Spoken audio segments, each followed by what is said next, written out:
Netherlands দূতাবাসের সহযোগিতায় সেমস global ও bytes প্রকল্পের আয়োজনে সুইস কন্ট্যাক্টের বাস্তবায়নে অনুষ্ঠিত হল ৩ দিনের অষ্টম এগ্রো বাংলাদেশ ইন্টারন্যাশনাল এক্সপো ২০২৫। প্রদর্শনীর অন্যতম আকর্ষণ হিসেবে অনুষ্ঠিত হয় premier co-event agro processing global gateway expo. বিশ্বব্যাপী কৃষি উদ্ভাবন, ব্যবসায়িক নেটওয়ার্কিং, বাংলাদেশের কৃষি খাতের টেকসই প্রবৃদ্ধির প্রবেশদ্বার এবং কৃষি খাতের অগ্রগতিতে কার্যকর ভূমিকা পালন করছে। আমাদের একটি প্রোডাক্টের নাম হল ডক্টর চাষি। এই ডক্টর চাষি একটা ডিজিটাল প্ল্যাটফর্ম। এটি একটা অ্যান্ড্রয়েড অ্যাপসের মধ্যে এটি কার্যকারিতা দেখায়।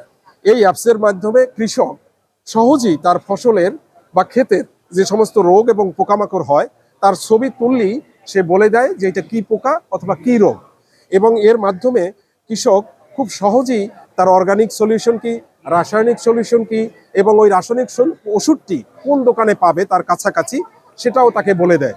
অর্থাৎ কৃষক খুব সহজেই তার নিজের সিদ্ধান্ত সে নিজে নিতে পারে। এতে করে কৃষকের সময় বাঁচে এবং টাকা বাঁচে, পাশাপাশি একটা নিরাপদ ফসল সে পায়। আমাদের রয়েছে টিস্যু কালচারের মাধ্যমে উৎপাদিত জারবেরা ফুলের একটা প্রজেক্ট। এই প্রজেক্টের মাধ্যমে আমরা জারবেরার চারা উৎপাদন করি এবং এই চারাটা কৃষকের কাছে সেল করি।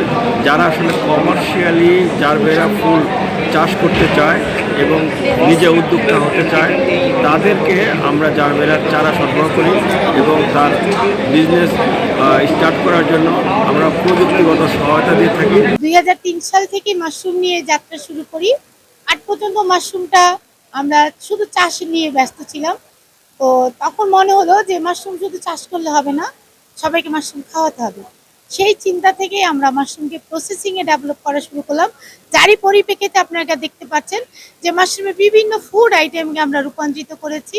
এই মুহূর্তে আমাদের ফ্রোজেন আইটেম আছে 35টা, আর আমাদের প্যাকেজিং প্রোডাক্ট আছে 22টা, বিউটি প্রোডাক্ট আছে 13টা। প্রদর্শনীটি ৮ মে শুরু হয়ে শেষ হয় ১০ মে। কৃষিজাত পণ্য প্রক্রিয়াজাতকরণে সম্পৃক্ত ক্ষুদ্র ও মাঝারি প্রতিষ্ঠানসমূহকে আন্তর্জাতিক বাজারের সাথে যুক্ত করতে এই ধরনের আয়োজন বিশেষ ভূমিকা রাখছে বলে মনে করছেন অংশগ্রহণকারীরা।